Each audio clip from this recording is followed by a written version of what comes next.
We're here. We are live. Here. We're back. We're back. We're back live. Yes. Yeah. It has been a while. We kind of took a little break from streaming, and Yeah, with the holidays and yeah, Thanksgiving and Christmas and all of that, it was a lot. yeah. So we had a lot going on. Also, gave us time to get some recording and that kind of stuff actually done that we really needed to. Yeah, get caught up on a lot of stuff. Yeah, Paul and I do work full-time jobs and moonlight this, so we do need that time. And also, this is Paul and I'm Devin, and we are the Dads and Dice. That's right, we are. We're yeah, Dads and Dice. the most important part. And we decided we are going to start trying to stream regularly again on Fridays. So, yep, that is our goal for this year, is to stream every Friday. Yeah, resolution. Look at that. Yep. I was telling somebody that I did not have. We will be reading some special announcements, Kim.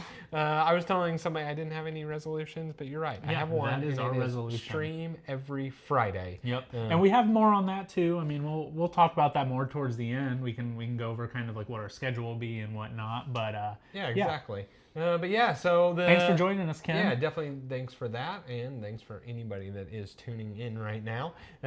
So the goal ultimately will be to kind of do a format of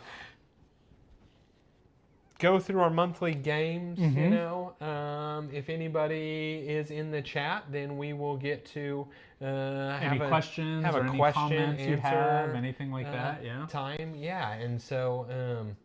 That's kind of it. So I guess we just kind of get to it, right? Yeah, so we've been keeping track of all the games that we played last month. It was kind of a lighter month for both of us, again, with all the holidays and stuff, but, you know, we haven't talked about kind of what we've played, and not all the games that we play are always together. Sometimes we play with our wives, a lot of times we play solo, so this is just kind of a time to talk about those games. So we made a little slideshow, and we'll go through those and kind of talk about them. Yeah, so let's get over to the first game, which honestly, I did this a little bit ago. I don't even remember. And oh, that is Animal Upon Animal. This was a holiday play for me. Yes. So Animal Upon Animal is a little Haba game. If you have never experienced any of Haba's games, the best way I describe it to people is they make adult games for kids, or that's kind of the best way I like to put it, right? They take games and they just make very good games. Beefy components. Typically, they're always wooden. Always wooden components. I don't know if Haba was a wooden toy manufacturer, but I know they were a toy manufacturer. But yeah, so they almost always have wooden components, just nice quality stuff. And I have a 5-year-old nephew. Last Christmas, I bought him Animal Upon Animal, and he sucked at it then. He has gotten much better. Noob. Yeah, noob. He has gotten much better. My brother had said, hey, he's pretty good at stacking. So all you do is you have a little alligator, and you roll a dice, and you stack pieces. And the dice tell you like 1 or 2, or is it a color also? It's 1 or 2. It's give a piece, because you're trying to get rid of all your animals. Give a piece to somebody, or I can't remember exactly what they are. Your opponents have to pick the piece to put on. Yeah, silly things. But the neat thing is, I gave this to him last year, and I played with him after he opened it. And Haba is great for teaching kids how to play games, right? Yep. Innately, we play games, and we just know how to play games. Yep. Kids don't know how to take turns. Like, they don't know how to roll dice and like what it means. And so last year I remember playing, and he didn't know what he was doing. He just wanted to play with the toys, right? Again, my brother told me, hey, he's pretty good at stacking. But he also knew when it was his turn, right? That's awesome. He played with, I played with my younger brother, and then him, my nephew, and yeah, he knew it was, you know, my turn and Denver's turn and then his turn. And That's so then awesome. like, he knew what the symbols meant. And he honestly legitimately beat us. Like, straight up beat us. He's way better at dexterity. Yeah, like, he got some lucky dice rolls. And there was one time where Denver could have given him some pieces and chose to give it to me. Oh, okay. But aside from that... They know that you win everything. That's why they did it. Maybe. Maybe. I would have probably... No, I'm just kidding. But aside from that, like, the kid really lit a stack, and I knocked awesome. over the stack, and then Denver later knocked over the stack, and he never knocked over the stack. That's so awesome. Yeah, so it was really a lot of fun playing with him. So this has been a game that's been in my Amazon cart for months, and I actually did buy it for my daughter because I have a 3-year-old to play this with her, and it was out of stock, so they never sent it. And now it's still back sitting in my cart. But this is one that I definitely want to try. It's worth it, right? She'll be 4 whenever this coming birthday, right? I gave it to him at 4, and yeah, it's worth it. And the difference, they played it together as a family several times. That's how he's gotten good at it. And so yeah, the difference between then and now. And like you said, the good thing about it is those wooden components. So like, we do have Hava games at my house, and those pieces just get thrown. And they're gonna last. Yeah, so it's they are awesome. made for kids. Yeah. Hello, Shelby. Hey, Shelby, thanks for joining us. joining for sure. So yeah, that was Animal Upon Animal. Crazy kind of first game to play. Promise you, they'll be a bit heavier. Than They're in alphabetical order. That's why this one came first. But, yeah, that's it. Next up was Clank. This is another one that I had the chance to play. So this is my wife Lacey's favorite game. When I say favorite game, it's like, here's Clank, and then here is number 2 below the table somewhere. She loves Clank.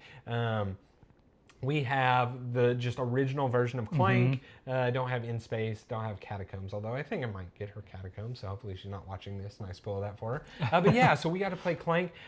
Actually, we recently went to Madness out in Plano, and while we were there, right, I'm at a board game store. I have to buy board games, right?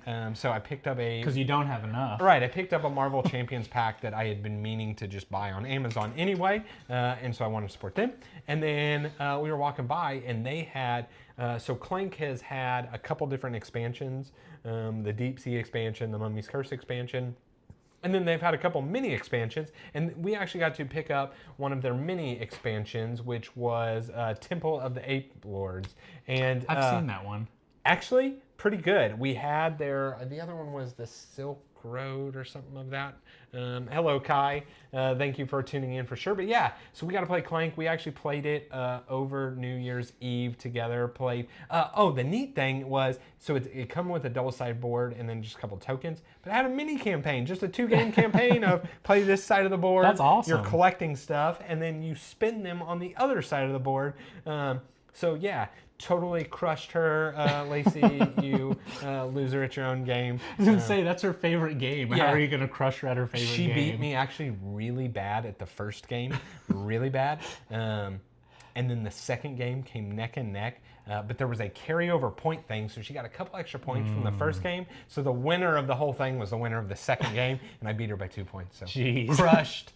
But yeah, that was Clank. Ken, I saw you posted on there you like this game. Have you only played the base game? Have you played the other ones? Which ones do you like of that? Yeah, we just enjoy Clank. I have played In Space, but truthfully, I enjoy the regular. In Space adds this kind of mechanic where a person can't just rush down, grab the 5 relic, and go up. They have to trigger some door type of thing. Well, and we did Clank Legacy. That was awesome. That was a really good loved it. Yeah, it was you and Lacey and Kirsten and I, and yes, the last time we 4 have played games together has been forever. I know.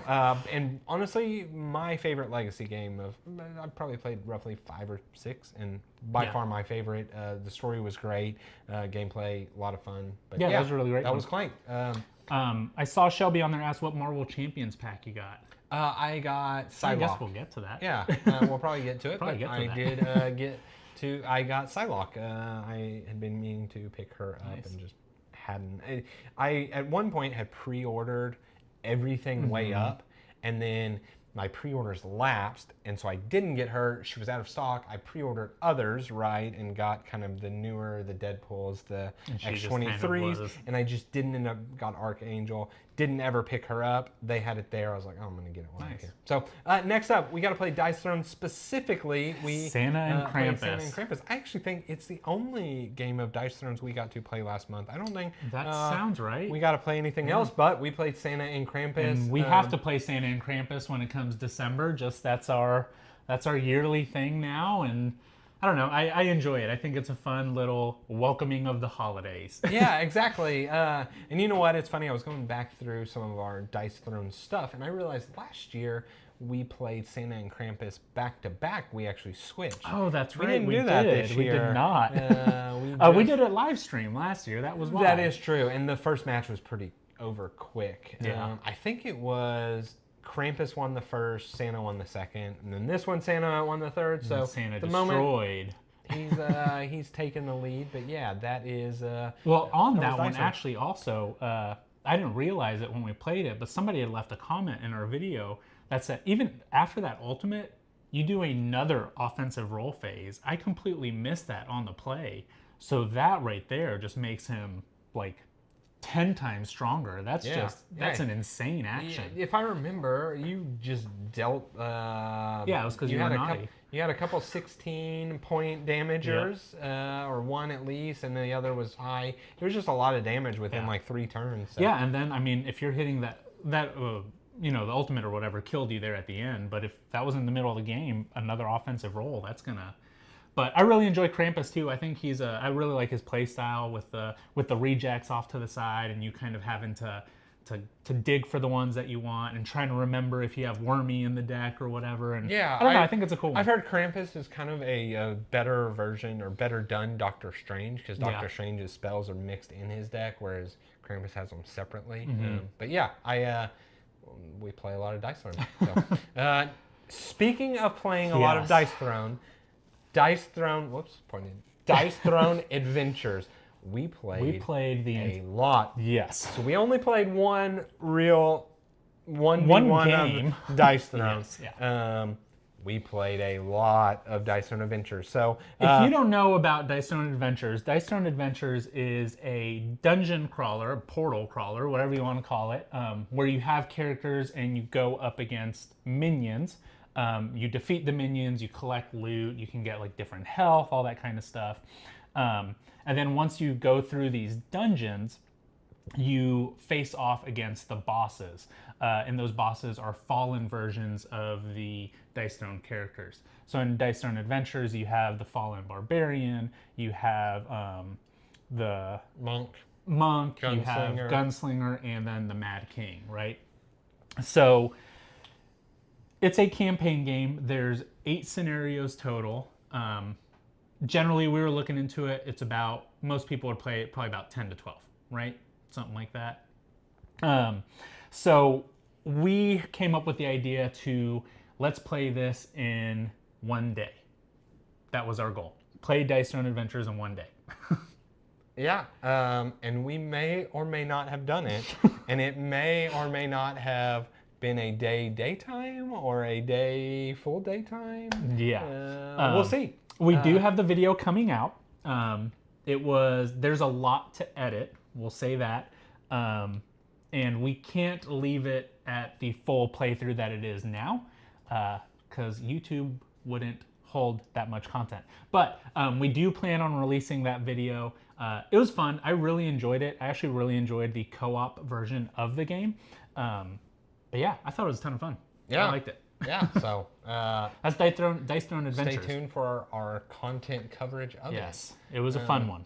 Next up, Dice Hospital. I actually got to solo this game, a game Paul had played before, which I believe you enjoyed. Well, so this game came in the original haul that we got, I believe. Exactly, yes, and it so those ones, they stayed at my house also, with my wife, with Kirsten being a nurse. It was a game that I was like, hey, let's play this hospital game.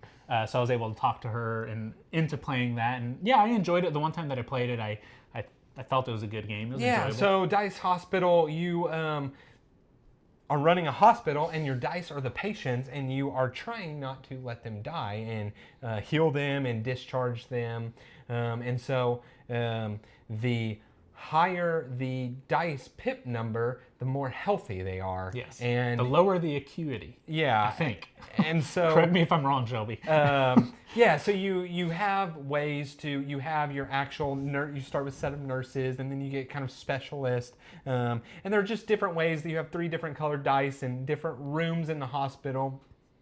And you send the nurses out, and maybe that nurse can heal 3s or 4s and whatnot. And so you just kind of heal different dice, but whatever dice you didn't heal are neglected and they actually get worse. And so there's this balance. You're trying to discharge dice, and really you want to discharge larger numbers of dice at the same time to get more points.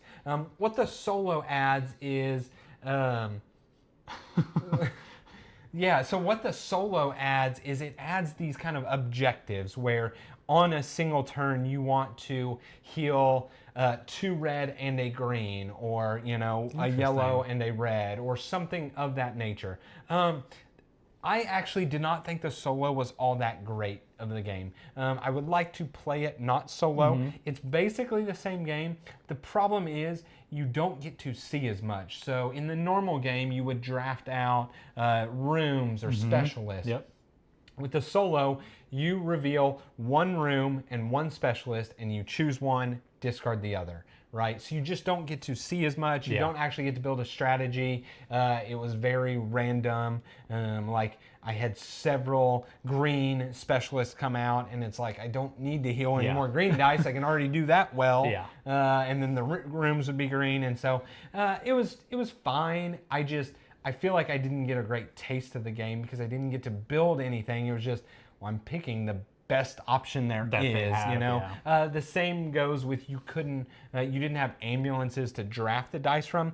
You rolled 4 dice and you took 3 of them. Right? So like drafting the dice is a part of it too. That's the fun part of the game, wanting to get healthier people. And it had a way of not rolling 1s or 6s, but overall, just didn't get a great taste from the solo. I would play it again though. Didn't hate the game because of it. Yeah, it was one that I really did enjoy playing with her because, like you said, that dice drafting mechanic where it determines the turn order. Also, that was a lot of fun. And then what it sounds like from the solo is like you have to focus on some stuff, and maybe you have like another combo building that you can't really fully do because you have to do something different for that. But that was something that I enjoyed playing with her, was like, oh, I'm going to do all this, and all of this is going to get cleared, and this specialist is going to help here, and this is going to help here. So that was something that I really enjoyed. I do think it probably would play better with more than 2. But, I mean, if we can all 4 get together, I would be down. I think this is probably one you play if everybody knows it at the table. You open the box, play, and you have put it in the box in that 30 to 45-minute time frame. Easy setup, easy play. But yeah, that was Dice Hospital. Shelby, what's Clinic? I haven't heard of that one. All right. Shelby is answering that question. Final Girl, Paul, tell us about it. I got Final Girl. So I actually got this box for my birthday back on Halloween. And I've been hearing so much about Final Girl. I've been hearing a ton about it, and just how it's an awesome solo game and this and that. And I've looked into it a lot. I know the Kickstarter did really well, and a bunch of people absolutely love this game. So I really wanted to give it a shot. And I still don't know how I feel about it. I've played it, I want to say 5 or 6 times now. I've played this box. I just recently got Hans the Butcher as well. I played that one last night. I've won 2 times, 2 out of those times, and it's a punishing game. Like, I don't know, you go into it and you're feeling really good and you're doing really well, and then the dice just don't hit and it feels bad. Like, it just really feels bad.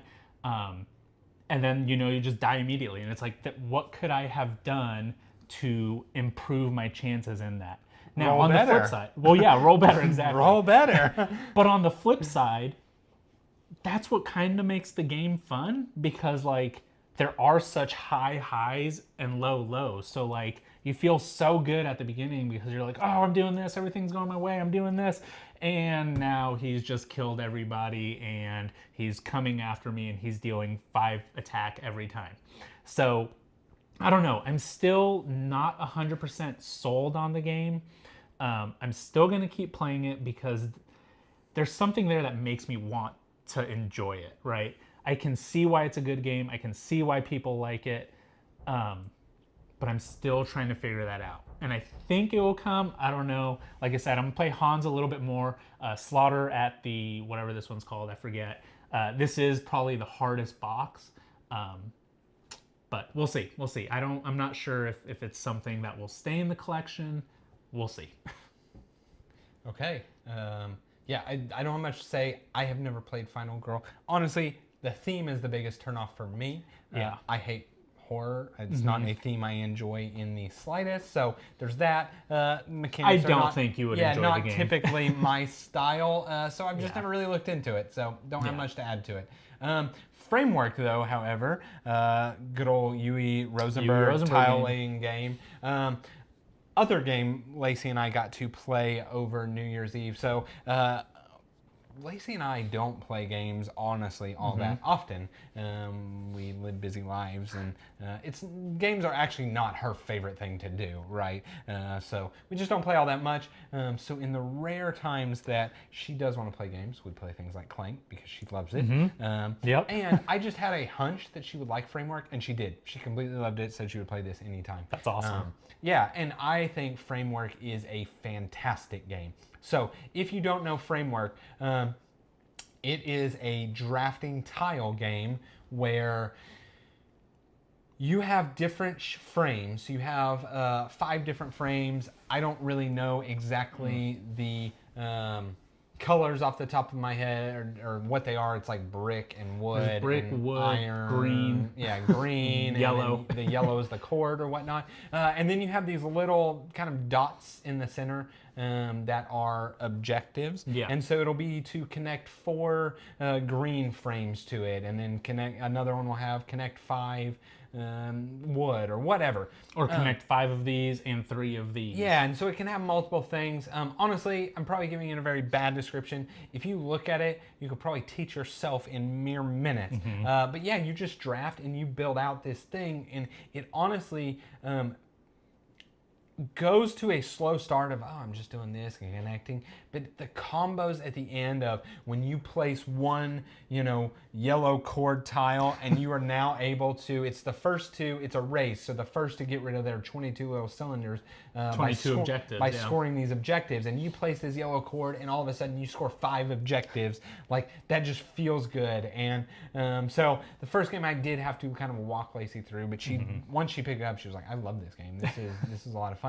And Lacey typically likes the games that we don't interfere with each other, and that is one of them, right? You just draft your own thing, do your own thing, and yeah, you make this really cool frame. So that game, you need some spatial awareness like no other. You need to be able to plan way in advance, because you can completely block yourself in, right? Like, you start building off over here and it's like, there is no way I can get this green to this green. Yeah, do I start a new kind of group over here, or do I try to connect it somehow? Yeah, and it's just, it's very rewarding at that end. Like, Lacey honestly raced off to a start where she was like, objective. Several objectives. Yeah. And I was way behind her. And then literally in 2 turns, I placed one, like, did 5 objectives, right? It was like a quarter of my objectives. Placed another, and it was like another 5, and I was like, that was half my objectives right there. And then, but it was good. We were honestly, it's always very tight. She could have probably won the next turn if I had not won. But yeah, that is I believe Framework is a re-implementation of another Yui game. Is it Nova Luna? Does that sound like right? The one. Okay, I think it's Nova Luna. And the one thing that they took off was the turn mechanism or the drafting. It was something like that. Because in Framework, it's bags, right? So you just you pull stick out your of the hand in the bag bag and you pull out a couple, and you get this one, I get this one, you get this one, kind of thing. And in Nova Luna, I think it's just a little bit more, it's a little bit different on how you pick your things. And honestly, the game plays in like 20, 25 minutes. Yeah. It's all in this bag. It's so easy to just start playing, and I honestly would compare it to like a Patchwork. If you got 2 people, you can play it for. But if you got 2 people, you can play Patchwork, be done in 20 minutes. You can play this, it's a great be game. Done in 20 minutes. Ton of fun. Yeah, if you haven't played it, it's definitely a very underrated Yui game. Yes. Next up, we played the Guild Academies of Valeria. Yes, Next game in the Valeria series. That's right. Here. This is the newest game in the Valeria series, and I think it's my favorite. I think so too. I definitely think it's my favorite. So we have Guild Academies, Margraves, and Shadow Kingdoms. And Guild Academies just does everything that I like about the other 2 in one, plus more, right? It's another very rewarding game. You have, what is it, 4 actions? You have 4 rounds, right? And then 3 turns per round. Yeah. So 12 actions total. And you have to kind of pick something that you're going for at the beginning and kind of work your way. And if that doesn't work, you can change it because you're picking your own scoring at the end. But it's just like what am I going to do this turn? Am I going to build up my students? Am I going to try to get more professors, try to kind of build up my university? Or am I going to educate everybody, send them off to quests, and then have to start over?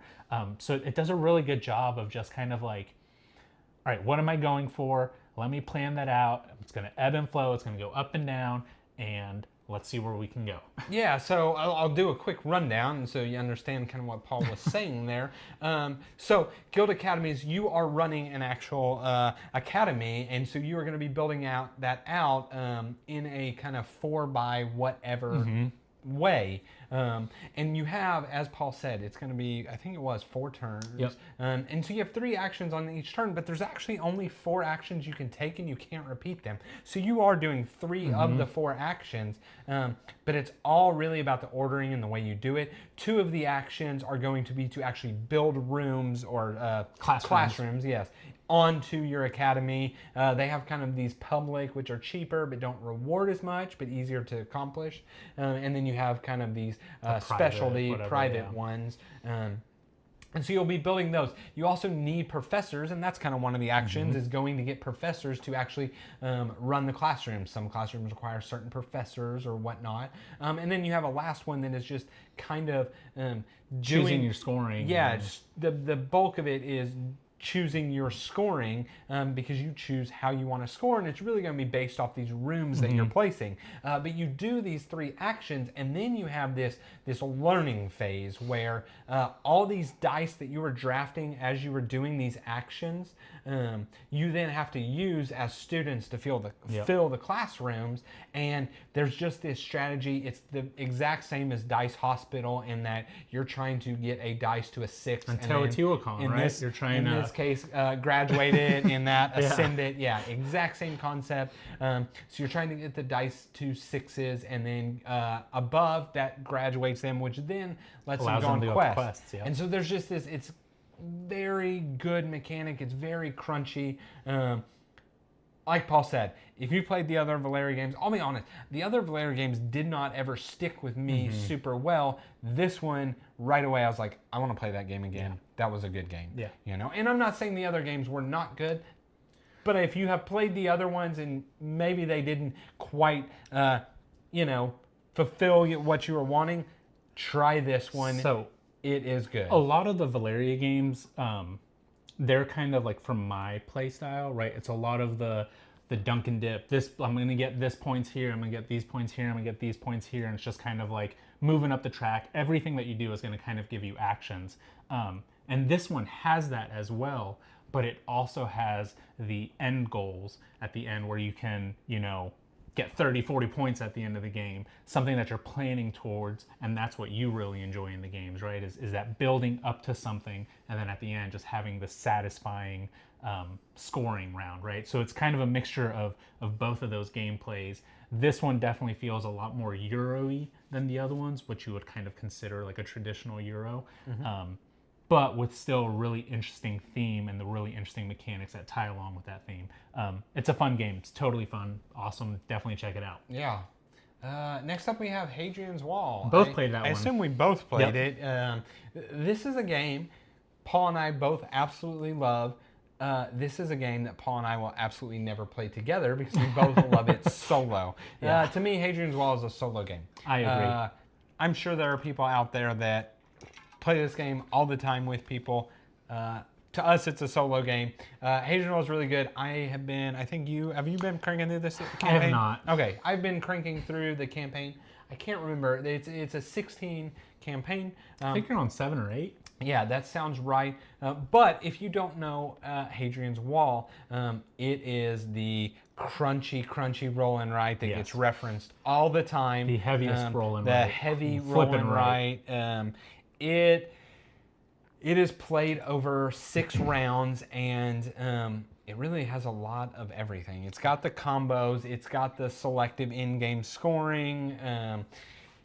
You are going to be, I'm sorry, I got distracted. District Lantern, you asked if we played games together or with big groups. Almost always we play games together. Yeah. But so yeah, mainly we'll play together. We'll play with our wives. Sometimes we'll all four play together. I've got a little group that I play with where I live. I think I play with more groups than Devin does. yeah, I exclusively play with Paul. Yeah. The time I play with my wife, right? That's probably last time I played with her was 6 months or so ago. So it's with Paul or solo for me. And then Joe from Board Games for Two. Oh, when he yes, comes I down. do play with Joe with Board Games for Two. But he lives far away, so. But yeah, so Hadrian's Wall, very crunchy, rolling right. You're trying to defend from the picks, and it's got two boards or sheets, we'll call it. One is kind of your combo-y utility type of stuff that can tracks, do. right? It's the citizen tracks, and each one does something different. And typically it's utility based. Is the best way I can describe that one. And then the other is more of the just raw doing the game of trying to get defenses against the attacks that are going to be coming at the end of the board. And it's all about trying to mesh those two tracks to really optimize as many turns and actions and resources that you can get. But yeah, been playing it solo. It's got a fantastic solo campaign. Every game, it has some sort of objective or modifier to the rules or restriction that then really changes how you play, makes you focus on various things. Paul needs to start it because it's just worth it. I've heard really good things about it, and mentioning Joe from Board Games for Two, he's been kind of texting us in our group chat that he started it as well. It's one that I've been meaning to start. I've just had, honestly, so many other campaign style games that I've been wanting to kind of go through that I don't want to start another one and not finish it. I'll get into that a little bit more later in another game. But it's one that I would like to put all my focus on, all my attention on, and actually do it. Because, I mean, honestly, it's a pretty difficult game, right? Like, and especially with all the rule changes and all that, I want to be able to put everything that I have into it. But the actual gameplay that I played it on Board Game Arena, which I absolutely love, because not that the game's hard to set up or anything like that, but on Board Game Arena, it's a click of a button, right? So that's where I played it. If you haven't tried it, definitely go try it out if you're on Board Game Arena. Fun game, awesome flipping right, and yeah. Yeah. So next up we have, look at that, two rolling rights, two blanket right rights next to each other. Imperial Settlers rolling right. So where Hadrian's Wall was this nice, complex, crunchy rolling right, Imperial Settlers is this random, short, okay rolling right is the best way to play. It's not the best. Honestly, its multiplayer is borderline bad, not good. I would never suggest it multiplayer, but it's another one that has a campaign. It actually has a 48 game campaign. Wow. With every one being different. It's 48 individual sheets. Every single one is different with different buildings that all do wildly different things. You started this one a long time ago, right? So I did. I started this a while ago when it's 48 games. It's going to take quite a while to go through. But I actually, I started it, kind of forgot about it. You know, you have all this. And so I typically have this thing where my wife and I watch Survivor on Wednesdays, and that is my time to do rolling rights. So I do Hadrian's Wall, and one of these most recent ones, I got done with my Hadrian's Wall relatively quick, and it was the finale of Survivor, and I was like, I don't have time for another Hadrian's Wall, but why don't I do this? And so it made me be like, you know what, I'm going to try and keep creating that campaign. I did pretty bad because I kind of just forgot how the gameplay flowed. But I actually think the solo is a lot of fun. There is this tactic of drafting these, they're called favor tiles at the beginning of each round. And there are ones that are objectively better than the others, right? So it's like whoever's going first is going to take this one because it is good. It gives you another free action, right? And the other is going to take this one that could possibly give you a resource, or it just doesn't really help you. That's kind of how it works, right? And so those are always going to be the first two moves. Yeah, and so it's like it just doesn't work really well. Also, the base game is just But this campaign, with every sheet being different, has been like, you approach each sheet like, okay, what building? am I doing this Which time? of these 6 buildings am I going to build, right? How am I going to, you kind of have a polynomial shape drawing thing. How am I going to fit this in this kind of rectangle thing? I actually really like it. If you ever found it cheap and you're a solo type gamer, I would get this to just kind of occasionally play. I believe they have this one as a print and play also. So if that's something that you're interested in, go look it up. I'm pretty sure it's a print and play. All right, Lands of Gauzar, Paul, what do we got? Yep, we got Lands of Gauzar, my #1 game of 2023. That's right, it was. That's a big, big That's say right there. I love this game. I absolutely love it. And it's interesting because it's really not a game. It's borderline called a game. Borderline right? a game. Yeah. This is 100% a story that you are going through. The mechanics of the game is move your person up to 2 spaces. That's it. Yeah. Once you move your 2 spaces, you land on either a city and you do if you have a quest, you do the quest from there. Or if you land on a spot going to a city, you draw an event deck and then you do whatever the event deck tells you to. But honestly, I just love getting this one to the table and telling the story of what it is. I started, let's see, I'm probably about, I'd say 12, 13 plays in. Yeah, 13 plays in. So I started in October. So it's monthly, right? So you start in a month. So I started in October, and now I'm back into November. So I've gone a whole year, and now I'm back into November. And just the whole kind of story of Bamir, right? My little polecat that I have. He's gone through getting locked up in our playthrough. That was somebody different. Sorry. He went through isolation. In the last playthrough that I went, he ate something from somebody that he wasn't supposed to, or I failed the skill check is what it was, and it was poisonous, and it put me into this like acid trip kind of thing, and I went to this isolated place, and I was just in I was having a vision that I wasn't supposed to be having, so I had to be taken off the board and put on the card, and I had to do a couple things to be able to go back onto the board. But I don't know, it's a ton of fun just to tell this story. And it's not like super connected either. Like you can have up to probably 3 quests that are connected, and those will tell a story. And then once you're done with that, you start kind of a new story. So it's really cool to have people jump in, people can jump out and not really interrupt the game whatsoever. I got to play it with somebody else from another group that I play with, and he just played one scenario with me, and he finished his 3 quests and haven't played with that person anymore, but he got a little bit out of the story. So that's just something that I really enjoy about it, that it's all the best parts about a tabletop RPG without the setup, without all the maintenance, without all the hassle. Yeah, fun game. Definitely, if you're into narrative games, check it out. Lands of Gauzar, Paul's #1 game of 2023.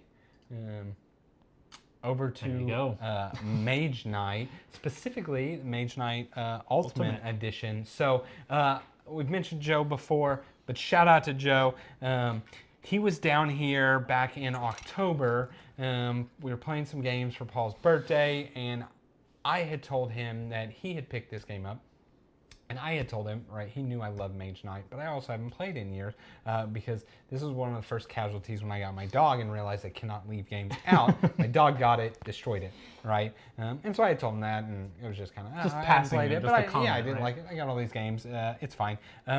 He comes back a couple weeks later to BGG Con, and sitting on the table with my borrowed copy of A Feast for Odin that I had given him, was this. And I'm like, oh, what's that? He's like, that's yours. And I'm like, what is that? And it's a giant game. Yeah, giant. And I'm like, you did not seriously buy this for me. And he's like, yeah, I did. So definitely awesome.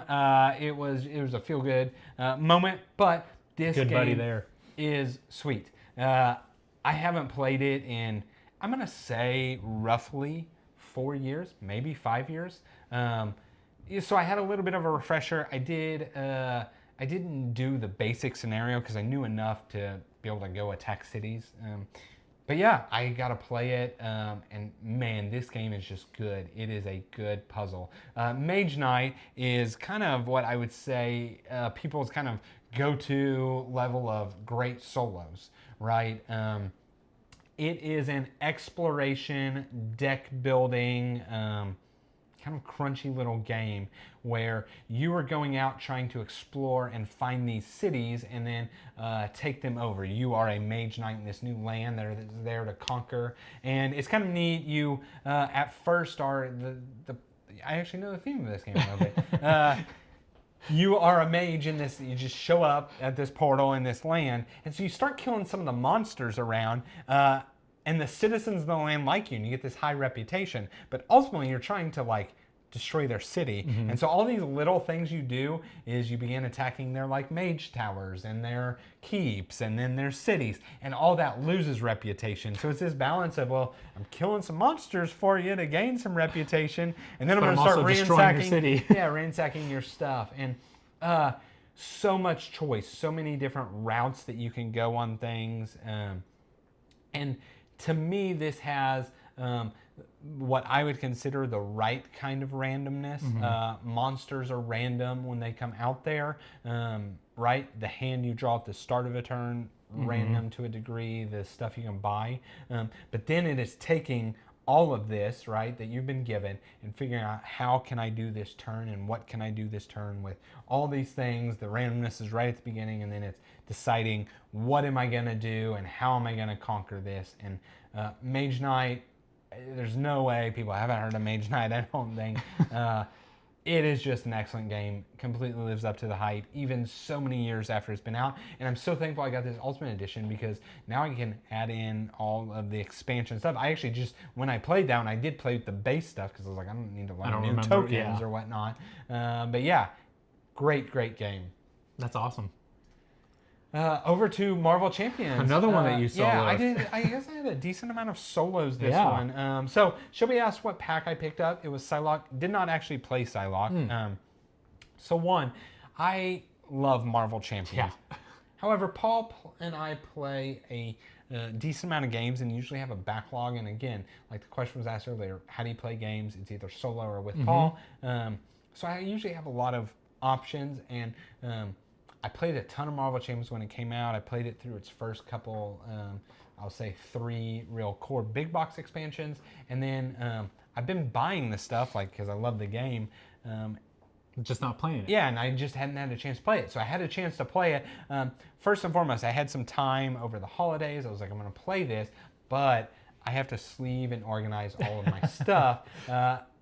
So 3 hours went to that, and I really want to go get your whole thing right now. Yeah, 3 hours went to that, and then I spent 30 minutes playing one match. But I actually, because I don't have the time to play the full campaigns that are in a box, I have found there is a website online that can randomize everything. So you tell it all you have, right?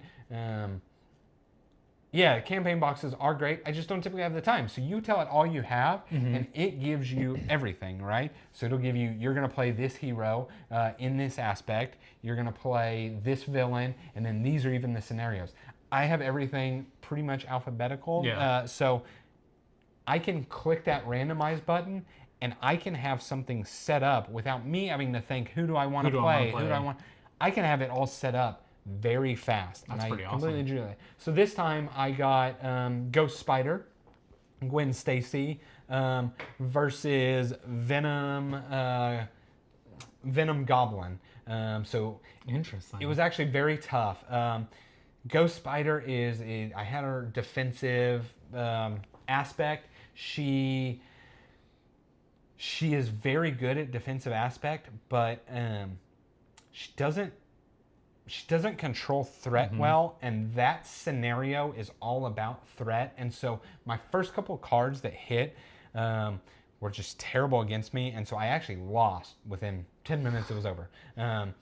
So I just set it up again, shuffle everything, did it again. Then I had a much better back and forth one, and I actually won, so I felt good. I took it 1-1 there. I play the game a lot solo because it's very boom or bust.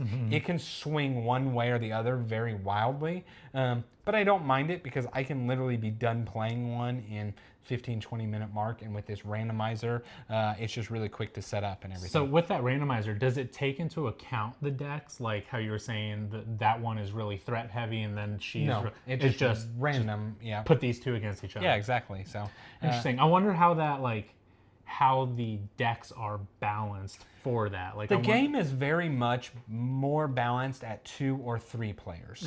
Okay. The solo is very boom or bust. Okay. You do well or you don't do well. The game is not actually, I would say, balanced. Like you got some heroes who just are heavy hitters that they just crush solo. Like you'll always just crush solo because they do damage, and ultimately you'll just do damage faster than they can and whatnot. So the game is very much balanced, and that's how it's balanced, right? So you'll have a defensive and a justice and whatever. Marvel, you know what? We'll do some questions at the end, but yes, I'll give you a spoiler. I have played a Marvel Legendary. Used to play quite a bit. Marvel Champions is a game that you tried to teach me once. I don't know if I don't know. It's one of those, kind of like what Ken said on there. There's so many cards. I feel like if I get into it, I would have to buy all the cards. I know I don't have to, but that's just kind of the person that I am. I know you do. I don't know. Maybe I'll try it one day. Maybe we can do a whole series where you teach me this game. Yeah, exactly. So that was that. Monza, another Haba game, right? So we talked about Animal Upon Animal, where I bought for my nephew when he was 4. He's 5 now, or just about to be. He was actually 3.5 or so. I'll call it, 4. Almost 4. Yeah. He's almost 5 now. So I bought this for him, and you know what? Did he beat y'all too? He did. He needed more help on this one. So this was an advance up. So Monza, the best way I can explain this one is this is an upgraded Candyland. Oh, that is the best cool. way awesome. to explain it, right?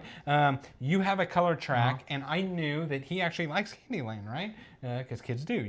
And it's easy. You draw a color and you move right? that color. So Monza, it's a racing game, and you have, I think it's 2 lanes. It might have been 3 lanes. I can't remember exactly. But you roll dice, and they have colors, and then you can move blue, but it's actually the kind of the ordering and that's awesome. You decide, okay, I want to use the blue dice, and then I want to use the green dice, and then I want to use the purple dice.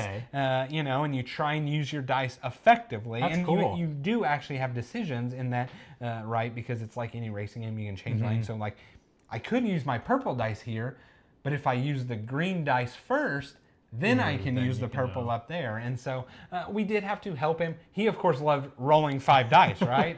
Animal Upon Animal was 1. Now we gave him a game with 5 dice and race cars. That's the game. This kid loves race. He really loves monster trucks. And these cars, these wooden, I'm glad they're wooden because they are going to be the crush cars for this kid's monster trucks for sure. That's awesome. But we got to play it. He did win. Again. He won. It's feel good. It was, it was what it is. It's not on BGG stats. I wasn't crushing him at Monza, but he actually legitimately won. I was trying, so there's that. Yeah, if you have kids or anything, Hoppa Games, check them out. We have First Orchard is the one that we have, and the game changes. I know it's not on here, but the game changes however we play it. Sometimes we want the bird to win. The bird's not supposed to win. Sometimes we want the bird to win. Sometimes we want to collect all the fruit. Sometimes it doesn't matter. Sometimes we just play with the bird. But it's awesome to get your kids just playing something. It's a ton of fun. And they have great stuff. So that was Monza, right? Another one. You just don't take it seriously. You're playing with kids, having fun. That's what it's about. And actually, I'm sorry. I do have to tell one story. We're in the middle of playing this, and he turns to me and he goes, "This is so much fun." You were like... That was the best moment of my life. That was it. This kid, 4.5 years old, goes, "This is so much fun as we're playing a board game." That's awesome. It was just... You just created the next Devin. Exactly. That's my goal. I told my brother and sister-in-law, I said, "You need to know I'm buying him a board game every single year." For his birthday, for Christmas, Hey Joe, our next racing game, Monza. Yeah, Monza. So my cities, we go on back and forth a lot of these. This one is Paul Play. What do you got? So my city, this is the Reiner Knizia campaign game. It's 24 games, and I finally finished this one. Like I said, I have a problem of having too many campaign games going at once, and this one is the oldest one. I started this one in 2021. So it took me 2 years. I believe it was 2021, maybe early 22. But it took me about 2 years to finish it. And it's 24 games. It's not that long. But it is a polynomial tile placement game. So not to spoil it too much, but basically you start off with just a blank land. There's rocks and trees, and then you have some polynomial pieces, and you have to place them down, covering rocks, not trying to cover trees because those give you points, but covering rocks, trying to cover all the empty spaces. And then that kind of gives you points. And then, you finish up that chapter, then the next chapter, it introduces things like churches, right? So the whole point of this is you're starting with just land, and at the end of the campaign, you have this giant city that you've built out. So you've gone through the churches, you've gone through the gold rush, you've gone through the railroads, the flood, you have industrialization. So you have all these different kind of things. And just like any good campaign game or legacy game, it's going to change up the rules. So, in your first one, you might want these pieces next to the church, and it's going to get you whatever. And then in your next one, you want all the blue buildings next to each other because it's going to do whatever. Right. At one point, you start collecting gold, and then the gold starts giving you more points at the end. So it's just a really, it's a great legacy game, and I definitely recommend it to people that don't play a ton of them because it really just adds a little bit onto every single chapter, and it adds enough to make it interesting, but not a lot that you won't forget. Again, I think the last time that I played this game was probably 6 months ago, and I did have to kind of flip back through the chapters, like, okay, what were we doing? What was this? What was that? But we were able to get it to the table and played pretty quickly. We did 7 back-to-back games of this one, and they take anywhere about 30 to 45 minutes, and we got 4 plays in. It was probably like 11 o'clock at night. Lola was at my parents' house, and I looked at Kirsten and I said, it's another 6 months before we play this one again, just because that's the track that we're on. Do we finish it, or next time I have to look at the rules again? She was like, let's just play it out. Let's just finish it out. So it was a ton of fun, right? We spent 2.5 hours just on a Saturday night, just playing games and enjoying it and having fun and finishing the campaign. And I was able to eke out the win with 1 point. Okay. 1 point over the whole campaign? over the entire campaign, and it was back and forth the entire time. It was her winning, and then me winning, and then me collecting all this gold and winning even more, and then her doing stuff with the railroads, and then at the end it just came out to me winning by 1, and it was a ton of fun. There's another one that just came out. It's my city. It's my island. So it's basically the same concept. It's an island, and it's got hexagonal spaces instead of the polynomial. So I don't know if I'll play that one. I'll probably play it someday, but not looking at it too quickly. But this is definitely a fun one. Definitely recommend it. We only used 2 of the boards, so 2 more boards. You and Lacey could play it. Perfect. Yeah. One quick thing I'll say, I know nothing about this game, but talking about your legacy games, it's so easy to look at a legacy game and be like, oh, I really want to play that because of how dynamic they are, right? But yeah, I've realized in my life I can't complete legacy games, so I just don't ever really typically start them anymore. Yeah. I cannot complete 5 games of Marvel Champions in a reasonable time. It's very hard. Yeah, exactly. But it's definitely a fun one. It's one that I would definitely recommend. Scholars of the South Tigris. We played this one together. We did. We got a game we played together. Yep. Look at that. Probably our 5th playthrough. Sounds right. Somewhere around there. We got to play the Epic version finally. Yeah. We actually recorded it. This will be a game. Hopefully coming out this month. You'll get to see soon. Yeah. But yeah, this was fun. So I won't say a spoiler of who won or not. But if you have not seen Scholars of South Tigris, first, we're probably going to gush about this game because we love Garfield games. It was our number 3 game of 2023. It was. Yep. So this is Garfield's newest game. This is probably their Heaviest, it's I up don't there. know. It's pretty close. I feel like Wayfarers is heavier. It's Wayfarers and They're Paladins different are like types the of heavy, three that right? like really get put up there. But anyway, this is well, it's really kind of hard to explain what this game is. It's dice manipulation in a way that you've never manipulated dice before. Yeah, dice manipulation, kind of action selection in a way. So you are essentially trying to convert. You are a scholar of the South Tigers, trying to translate various languages to Arabic. Yep. All the different scrolls. And there's kind of, you can do it through just one straight over to Arabic, Persian to Arabic, or you can take several. Chinese, Sanskrit, Persian, Arabic. That might you not can work, take but... several steps of it, but there's many things you are doing in this game, and there's this whole research track that is kind of mixed into it, but you're going to essentially be taking scrolls over to what we call the House of Wisdom to translate. You're going to be translating from that House of Wisdom. You're going to be needing translators that you hire. You're going to be using those translators when you translate. All of the different actions that you do, or those three actions, really mix together. And then all that time, there is this research track that is kind of staring you in the face the entire time? Yeah, it is your way of getting resources, really is kind of a big driving factor of it. And so every time you do something, you probably get a bump up that track, or not every time, but every few times. Every few times, yeah. And so, yeah, there's just a lot to it. It is a big game. It is a great game. We enjoy Garfield games. I'm not going to say this one is my personal favorite. Paul really enjoys it. I really enjoy it, yeah. But it's good. It is I mean, definitely the thing that I really enjoy about their games is this one is unlike any other game I've ever played, but it feels like a Garfield game, right? Like, that's the best way to say it. It definitely feels like it's something that they made. And if you know how their other games work, you can pretty much have this one figured out, right? It has enough things from like other games that you can kind of like piece it together and figure it out. But if you're just a fan of Garfield games in general, I definitely recommend trying this one out. I do think the better player count is 3. We haven't tried 4, but I do think 3 is a better player count than 2. You've played it solo. You said that was pretty enjoyable. Yeah.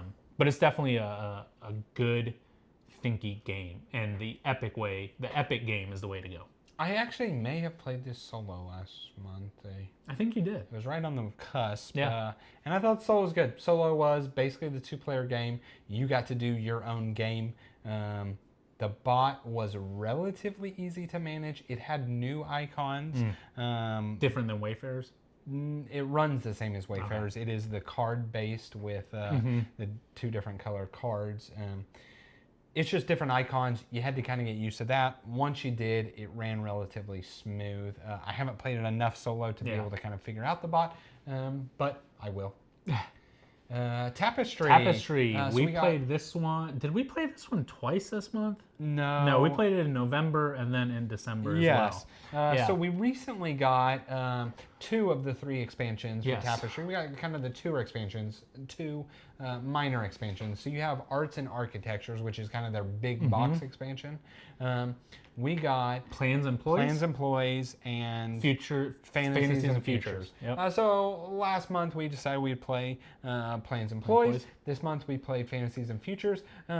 This is a game where every playthrough we've played of this has made us like the game more. Yes. Our initial impressions of this game was it's whatever. Yeah, it's whatever. We are enjoying it way more. The more we play it, for sure. The more that we play it. I actually, got this in the haul. Happy about that. Yeah. That's what made us get the expansions. And glad we did. The expansions, I think, they add the right things. That's the best way to put it.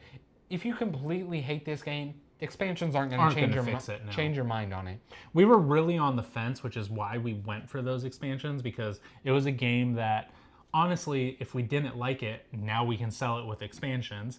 But if we do like it, we can keep it in the collection and have a lot more variability to the plays. And that's really what those expansions add. It's those different, what are they called? Well, so they add your different civilizations, yeah. But the newest one we played, the Fantasy and Futures, actually added different cities, which had really interesting mechanics. And some cards that were really cool. If you haven't seen Tapestry, it's so baseline easy. Yeah. Pay this resource, move up this track. But there's just so much ordering in the thing that there is actually, I think, a good game in it. It's taken me several playthroughs to really find that good game. But I am enjoying it and glad that we've kept playing it. And this one, actually, we did get to record as well, so be on the lookout for this game as well at some point. Hopefully this month. You're right, I forgot about that. So hopefully this month. We'll see. Better not spoil that one. We've got tons of videos in production. Turing Machine. Another one that made your list from last year. Another one that made my new to me in 2023 list. Man, I love Turing Machine. It's just so much fun. I say fun. It's such a puzzle. That's really kind of what it comes down to. You know, I had mentioned it once before. I don't remember if it was live or if we recorded or something. Whenever I'm putting Lola down and it's time for her to lay in bed, she never wants me to leave. She forces me to lay on the ground with her, and if I get up, she gets mad. So I get my phone out and I put it underneath her crib and I play some games. And generally those games are Ticket to Ride. And then lately, let's see, Ticket to Ride, and then the other one is, oh man, I can't think of it off the top of my head. But then I'll pull up BGA and I'll do a couple Turing Machines also. It's a game that I can finish in between 5 to 10 minutes. And it's just super satisfying to get that puzzle, to put in a random number and then test it against these different verifiers, right? So Turing Machine is you put in 3 random digits and there's only one answer and it's just 3 digits. You have to check them against verifiers. So those verifiers can be things like the first number is either odd or even. The middle number is less than, equal to, or more than 6. Then the other one could be like there's 2 of the same number, 3 of the same number, all the numbers are different kind of thing. So you put in these numbers, you test them against that verifier, and if you get a check mark, that means that number could possibly be right. So if it's, you know, if I put a 1 in the first space and the verifier is this number is odd, I know that first number's got to be a 1, 3, or a 5 kind of thing. So it's just this really cool deduction puzzle of just trying to figure out what that number is.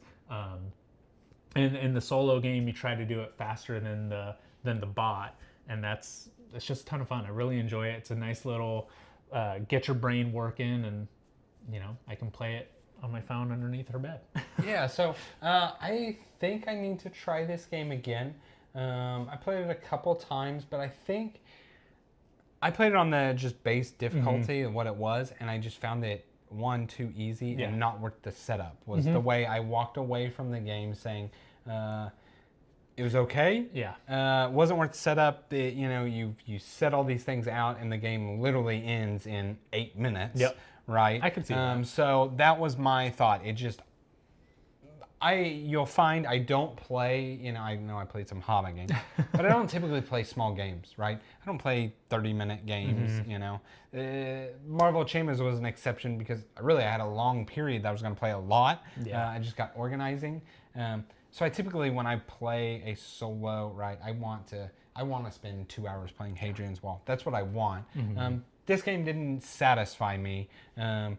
Now, with that said, I played the base difficulty. They have harder difficulties. I would like to try them before I really completely write off this game. But that's just my I was going to say, even feel that, for it. though, you know, that's maybe going to prolong the game 30 minutes max, right? Like even 30 minutes is a long time kind of to do it. But, you know, if you can keep it set up, you know, you've got a nice game table now. If you could keep part of it set up on like half of it and just kind of go through it just real quickly, you know, as you're walking through, it's like, oh, let me kind of do this now and then kind of walk off. You know, it's one of those things. So, I understand your point, though. I mean, that makes sense. Yeah, that is a Turing Machine. Viscounts of the West Kingdom. Talking about Garfield games. This is my favorite about Garfield. Garfield. A fantastic Garfield game. But most importantly, I'm pretty sure this is their best solo. That's kind of what I think. Yes, it is so good. I think the solo is just really good. I think it's also it's easy to beat the bot, but it's relatively competitive. That's kind of the best way I look at it, right? I've never really struggled beating the bot on it, but the bot at least scores. It scores quite a bit. I can't remember what our scores were. It's somewhere around like I score 95, it scores 80. Yeah. You know, so there is a chance in there. But I just enjoy it. Mostly because when I play this game, the path I like on it is a building. Type of strategy, and I know I can do it and win against the bot. So if you haven't played Viscounts of the West Kingdom, it is a sort of little tableau deck-ish builder where you are going to be laying down cards along this 3-card tableau, and they could have instant effects, ongoing effects, fall off effects when they're done. And then every time you play a card, they have various symbols which relates to one of 4 kind of actions, and then you do that action, moving around a board, do the action. It could be trading for resources, most common one to do, because you have to get resources for the other 3 actions. And then the other 3 baseline actions are you're building out kind of a engine, is the best way to put it. You are getting these transcribing the manuscripts, which are for the most part a instant effect set collection scoring, or you are placing workers into a castle, which for is an area majority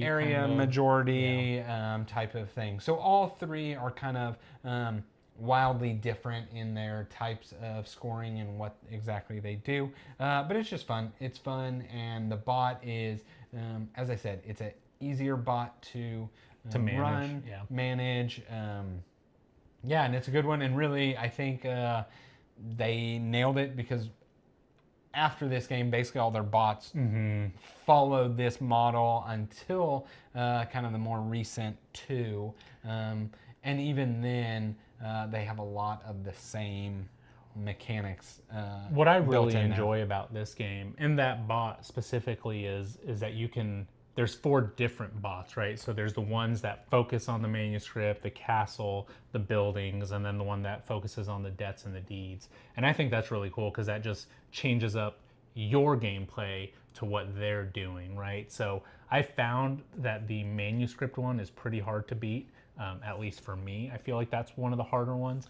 But yeah, I love this game. I absolutely love it. And I think this is true. I think I'm undefeated with it against you. Yeah, maybe you have one win. I actually have never won this game in person. So this is the one game I have lost every single time. Yes. And that's not why I like it, but that is a plus. But it adds to it. It definitely adds to it. So that's Viscounts. So on to what I believe was our last one. Yes, Zhangguo, the first empire. Not the final empire. The final empire. Nothing to do with Brandon Sanderson. This is the first empire. What a surprise of a sleeper game for us. What a surprise. We got this in. A theme that does not scream at either of us by any means. No. I'm pretty sure we're not even pronouncing the name right. Yeah, for sure butchering it, and all of the 5 cities in it.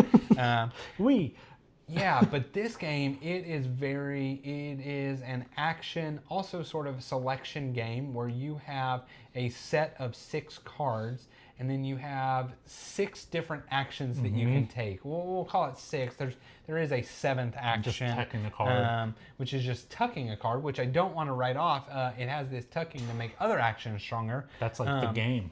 Yeah.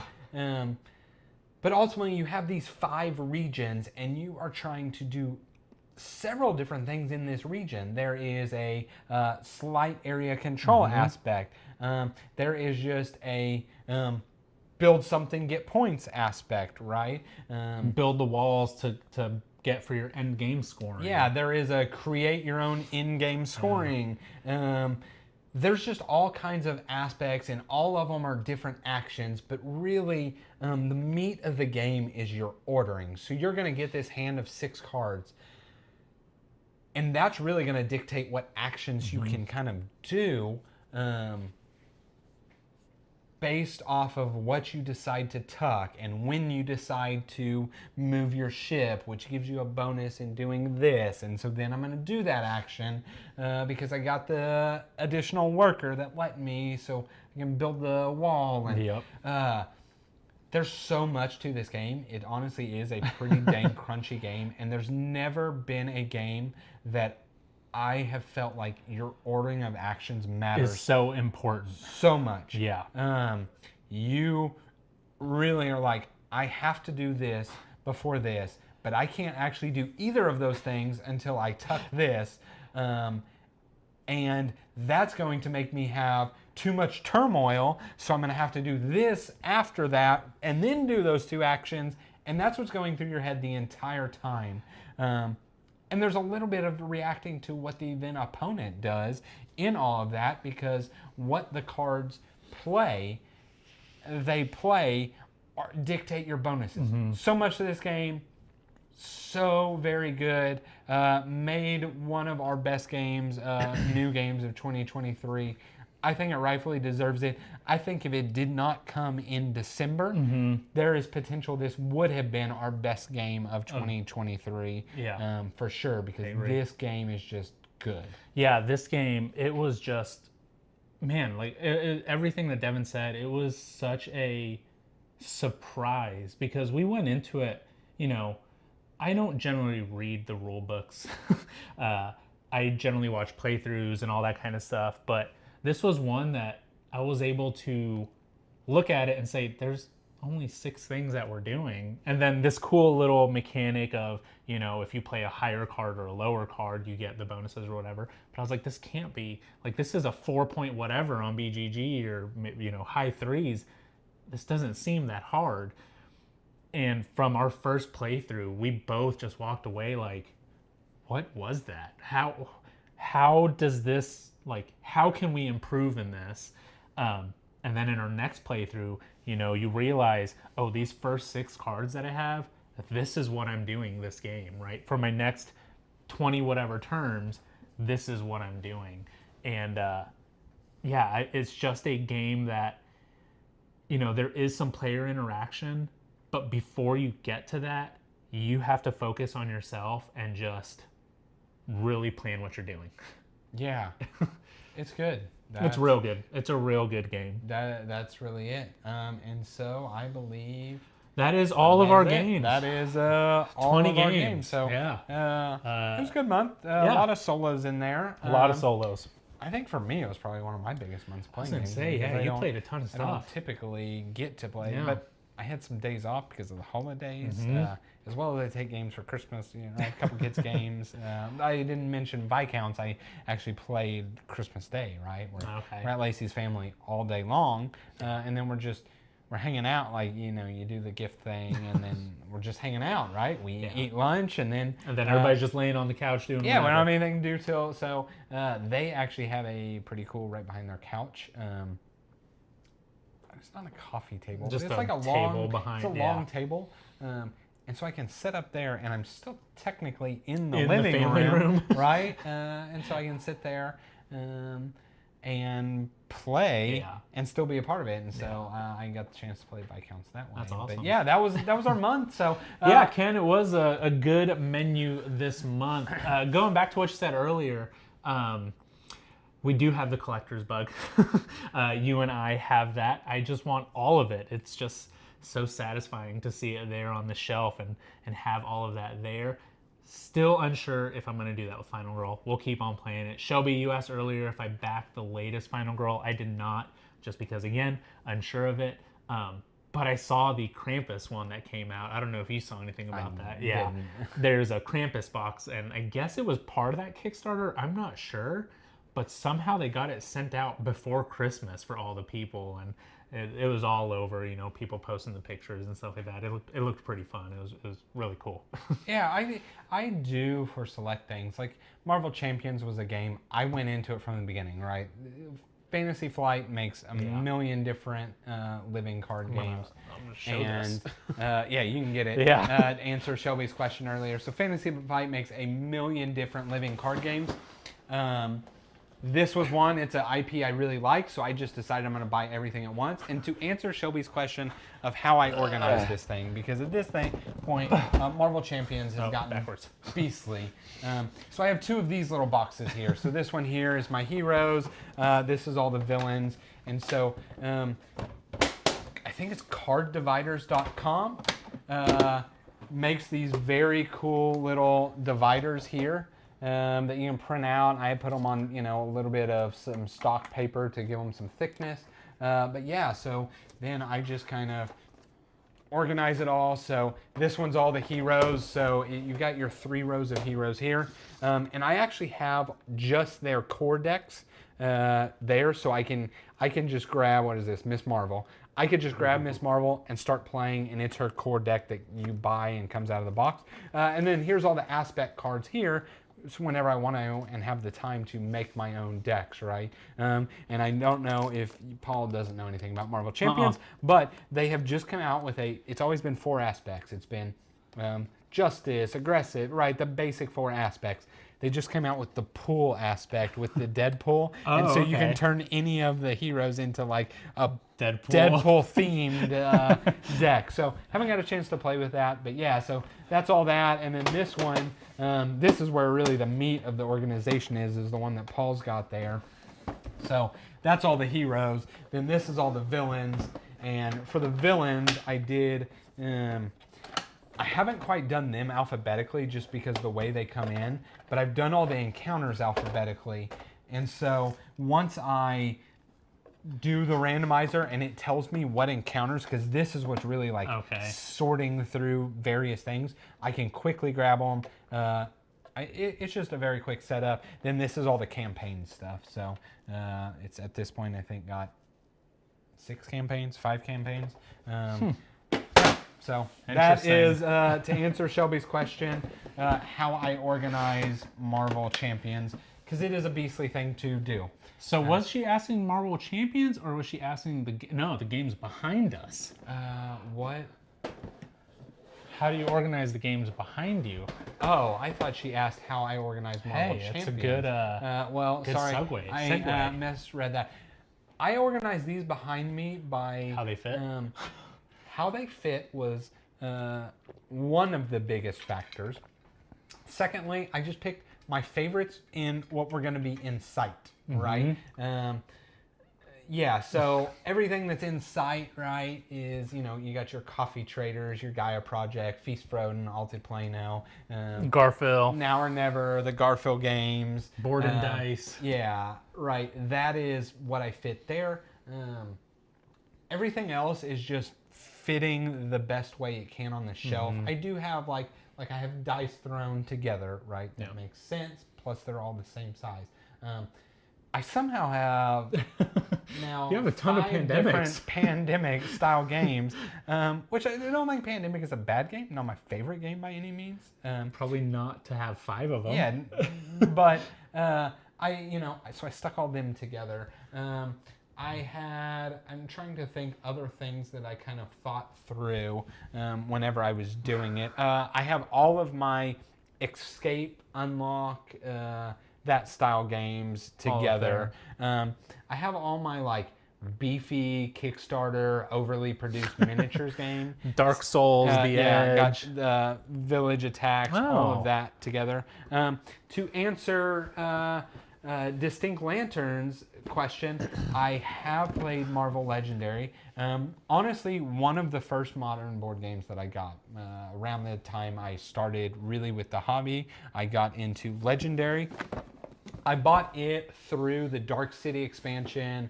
I got a couple of the smaller boxes. I know the City is Red, the Guardians of the Galaxy. I hadn't even opened Shrank. that one. But yeah, so I got it all very early. then it's kind of the collector's bug thing that Ken talked about. Didn't really have that for this game. I thought I had enough of it, so I just kind of quit buying and eventually just fell out of getting to play it. At this point, I would much rather play Marvel Champions. They are very distinctly different games, but it is it's a fun game that I don't know that Paul's ever played, and he might I have like. not. It's a I was going to say I've never. It's a deck builder. even heard It's of it. a competitive deck. It's a what do they call it when it's cooperative and competitive? You know, but it's both, right? Okay. Yeah. Because you are trying to defeat and kill like the a villain. traitor, kind of. No, Not really. No. it is a villain that you're trying to defeat, and it could beat you. The game could win, but there is also going to be a winner of the game too, right? Somebody needs to score. One versus all. Yeah, no. One person. It's automated. Oh, it's the okay. Yeah, okay, it's automated. It'd be like me and you versus whatever villain we set up. But you're going to get points. One of us will too. win. Yeah. Interesting. So that actually is the mechanic that I do not like the most of. So I enjoy that game solo because who cares? I'm just trying to defeat the villain. But I like it. I like the customizability of it. It's just also beastly setup once you get so much stuff because you make the decks full of 3 different heroes. So you have to decide those heroes, shuffle the decks, find the villain, set up. It has its own way of setting up its decks, adding stuff to it. There's a lot to the setup. To it. I can tell you with the way I organize Marvel Champions, I can have that thing set up and played probably in the amount of time that gets played. That gets set up. But that's fine. So that is it. Any other kind of questions? I didn't see anything else on there. We had Kai from New Zealand joining us. That's pretty awesome. And then Tsukuyomi. Haven't seen them before. Thanks for joining us. District Lantern, same. Thanks for joining us. Had some good conversation going on there. Yeah, so... do you want to talk about kind of what we're doing? Yeah, overall, I kind of alluded to it in the beginning, but Paul and I really enjoy the streaming aspect of content creation. We enjoy this interaction. We enjoy you guys being here. And so we want to do more of that. The lives are the fun part. We want to do more of that and to be able to actually have a regular schedule for it. So Friday nights are the nights that we are able to be free, right? We have wives and families. This is the night we've been allotted. You know, you guys can go be nerds and play games.